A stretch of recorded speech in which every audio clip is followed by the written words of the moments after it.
Actualmente, la Cámara de Diputados tiene en su agenda una iniciativa que propone el impuesto a las herencias.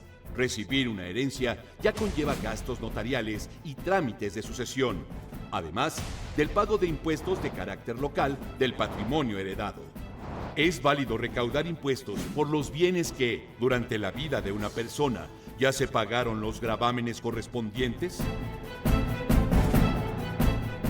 Y para hablar de la posibilidad de que en México vuelvan a gravarse las herencias, hoy nos acompañan Eduardo García Villegas. Él es doctor en Derecho, notario público número 15 de la Ciudad de México, autor de diversos libros de Derecho. Tiene un posgrado en Swansea University.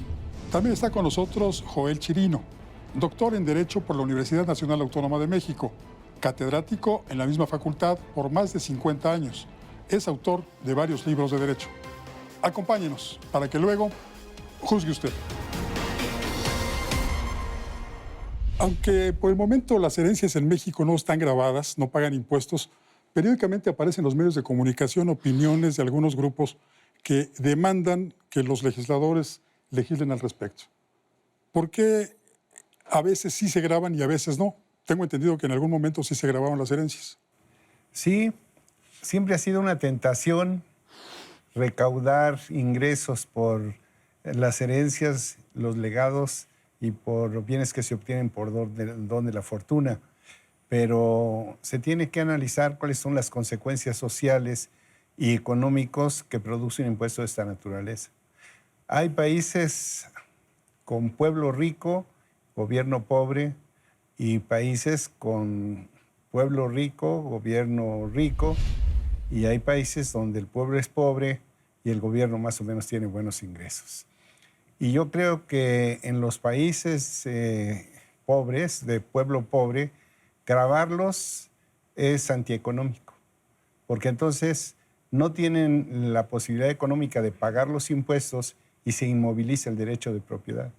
Y al inmovilizar el derecho de propiedad, el Estado deja de percibir los ingresos por cooperaciones, por lo que es el predial, y después mueren esas generaciones que fueron herederos y se complican más las sucesiones y se empantana todo un derecho de propiedad.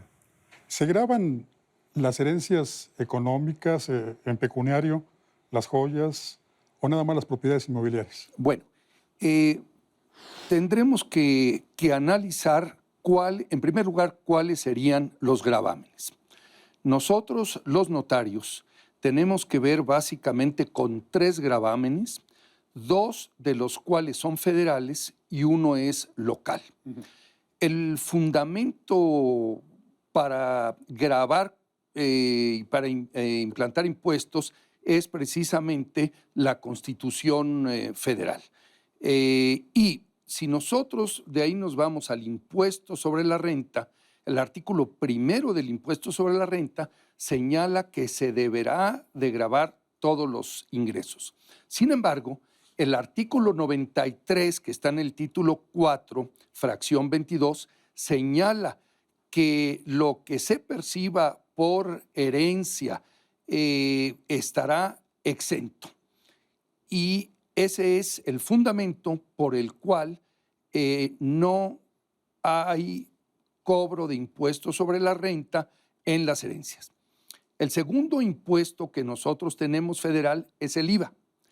En la ley del IVA, en el artículo 8, se señala que tampoco habrá impuesto del IVA en el caso de muerte, aclarando que el IVA solamente se cobra sobre lo que son construcciones no destinadas a casa-habitación. El tercer y último impuesto que nosotros manejamos es el impuesto de adquisición de bienes inmuebles. Es un impuesto local. Cada una de las 32 entidades federativas tiene su propio impuesto que varía de entidad a entidad, y en este año básicamente está con tasa cero por una modificación que hubo al artículo 115 del Código Fiscal para la Ciudad de México. ¿Cuál es la diferencia entre estar exento y tener tasa cero? Bueno, es muy importante, porque al señalarse que hay tasa cero, está gravado. Al señalarse que está exento, no hay gravamen alguno. Ahora, está grabado con tasa cero. Esa tasa cero podrá modificarse o no. Entonces, es una importante diferencia. Así es. Se le ha llegado a llamar el impuesto de la muerte. Aquel que pagamos quienes hemos hecho un patrimonio y al morir lo dejamos como sucesión a nuestros herederos. Al morir, un impuesto sobre la muerte. No es una doble tributación. Lo que debe tomarse en consideración es que es un patrimonio hecho con el esfuerzo de una persona. Claro. Y al morir se liquida ese patrimonio, ya sea por disposición testamentaria o por intestado, que es la sucesión legítima. Y si se está transmitiendo, se está sustituyendo a un titular del derecho de propiedad, realmente estamos en presencia de una donación mortis causa, es decir, a causa de muerte cuando se hace por virtud del testamento. Cuando no hay testamento, entonces se abre lo que se llama la sucesión legítima. Y es muy importante analizar que si se grava el impuesto sobre la renta de herencias y legados, ya tuvimos la experiencia y en el primer año hubo una recaudación mínima y al segundo bajó, llegó un momento en el tercer y el cuarto año que ya no había recaudación, porque entonces los mismos interesados buscan la manera de encontrar un camino jurídico distinto, de tal manera que no caigan esos bienes dentro de una sucesión y pueden hacer una transmisión, por ejemplo, a una persona moral, a una sociedad mercantil, por ejemplo, se aportan todos los bienes y eso no en materia de sucesión. Y aquí el problema es que se motivan una serie de caminos indirectos para evadir el impuesto y finalmente no se consigue nada porque se entorpece toda la circulación de la riqueza. Claro. Por esa razón, y en países como México, de acuerdo a los foros internacionales, no han recomendado que se establezca un impuesto de esta naturaleza. De hecho, en países de la OCDE, la mayor parte de los países pertenecientes a la Organización para la Cooperación y el Desarrollo Económico, se ha venido eliminando este impuesto.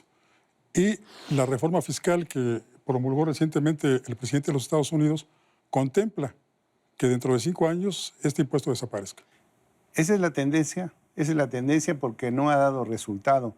Ahora, si se piensa exclusivamente con un fin recaudatorio, pues se busca por dónde tomar dinero, pero esa no es la razón de un programa social y menos de una armonía social y económica. No debería ser.